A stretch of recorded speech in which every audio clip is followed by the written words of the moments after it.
Hey guys, Brian Stevens here at the National Real Estate Post. The first thing I want to let you know is that you should be using Angel Oak for your subprime loans. The reason why, subprime is back, it's here, but it's different than it was before.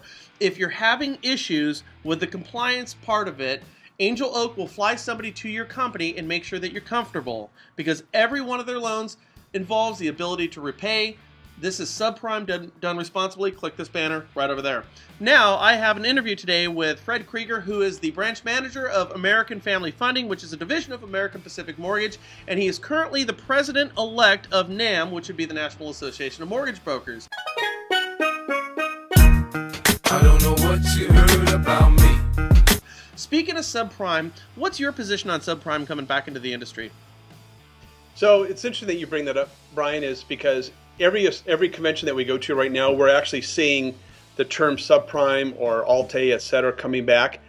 And we have to be cautious now, right? We have to have that balancing act of, oh God, I just came out of the movie of The Big Short, and we remember subprime. That history is still there.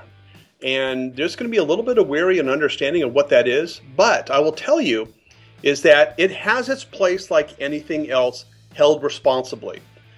My concern is, how is that going to be viewed now by regulators and legislators if all of a sudden they start seeing subprimes coming back into the market? To them, their ears are going to start pricking up and saying, oh God, what is going on? Is this coming back into the market? Are we going to have more consumer protection, etc.? I think the companies that are promoting themselves as subprime need to do a really, really good job about the safe loan. What does it mean by safe loan? What does it mean by subprime? What is that regarding?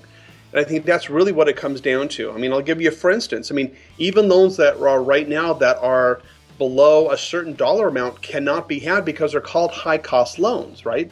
Section 32 loans, etc. So that's why it actually makes sense for these companies to come back and actually satisfy a need that our borrowers have, as long as it's done responsibly. And companies like that are responsible. They just need to do a better job right now, I think, of actually, telling the public, telling legislators, and telling regulators that, guess what? It is safe. We still have protections on there. It's not the wild, wild west. Right. But now, my question is we see right now with I'm the CFPB, the policy through punishment. I've seen like a lot of pushback with lenders who are, who would potentially jump into subprime. Are you finding that same thing, that lenders don't want to do these type of loans because they're concerned of any type of long-term recourse? Exactly. And I think really like anything else, just like even with the TRID loans, Moody's came out the other day and said that 90% of all loans originated right now have some sort of TRID defect to it. Right. So what does an investor look at that? Okay, that's fine and dandy that we may have a get out of jail free card during the year 2016. But what about 2025 and 2028, when all of a sudden there's some sort of defense for foreclosure, and now that's sitting in some sort of private action attorney in some sort of courtroom? What's the defense then? Right. What can I go back and say, oh, by the way, here's my get out of jail free card that I got back in 2015 and 2016. Is this legitimate? Right. Now, switching gears here a little bit, an article I read a couple of days ago was talking about the CFPB and the fact that they're really going to be revving up their new rules and their compliance, because 2016 is going to be a seminal year for them, because depending on who's president, you might have a new, head of the CFPB, or the issues that they're having with PHH and, with Ally Financial right now. What's your position with what's going on in terms of regulation right now? Well, and I think there's, again, it's another balancing act, Brian, is that, again, we've been having some really, really good conversations with the CFPB, and they've actually opened up their eyes and said, yes, we definitely want the third-party origination channel part of the origination channel today. It is viable. It needs to be there. And slowly but surely, NAMB has been able to present to them that we are responsible originators. This is why it's responsible. And at the end of the day, again, what are the companies who are being visited? Are the companies being visited because, one, that they've had too many complaints about them from consumers?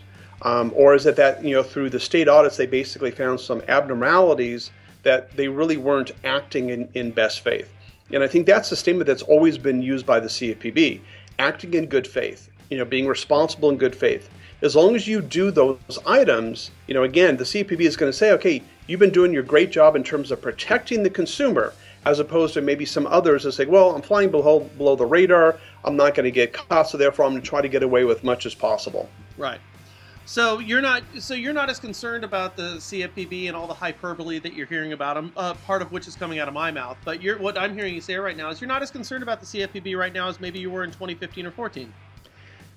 No, because I think there's going to be some sort of balance that's going to happen. You know, again, do we want more clarification? Absolutely. We've always wanted more clarification out of our regulators. I mean, it started, you know, way back with the Federal Reserve. We wanted more clarification on the loan officer comp rule, right? It was a more or less, okay, what are our lawyers telling us as we're peeling away the onion? We're seeing mistakes that were made, say mistakes, but items that were put into the regulation that we found later on were actually, you know, hampering us, you know, putting folks into homes. And I think it's the same way, you know, about, you know, 2,500 pages of Dodd-Frank. Not that they're errors, but there's going to be, you know, some not spirit of the contract or spirit of the rule or law that was put into place that really did harm consumers, which is why we have the association of pointing this out. Right, right. Last question. Fill in the blank here, if you would. My name is Fred Kreger, and I want to splash hot bacon grease on blank who works at the CFPB. What would that name be? You're funny, Brian. I'm just kidding. Don't want to get you in hot water. You're funny. Hey, listen, I totally appreciate this. Great insight. If you're not a member of NAMB, the National Association of Mortgage Brokers, it doesn't cost much. It's a great advocacy group, and you've got Fred Kreger who's going to be running this thing for you. And if we need any type of representation in Congress and D.C. right now to help out our industry, NAMB is here, and they're doing the dirty work for you guys. So make sure you check these guys out. They're in good hands with Fred Kreger. And with that, I thank you so much, my friend. Thanks, Brian. I'll talk to you soon. Bye.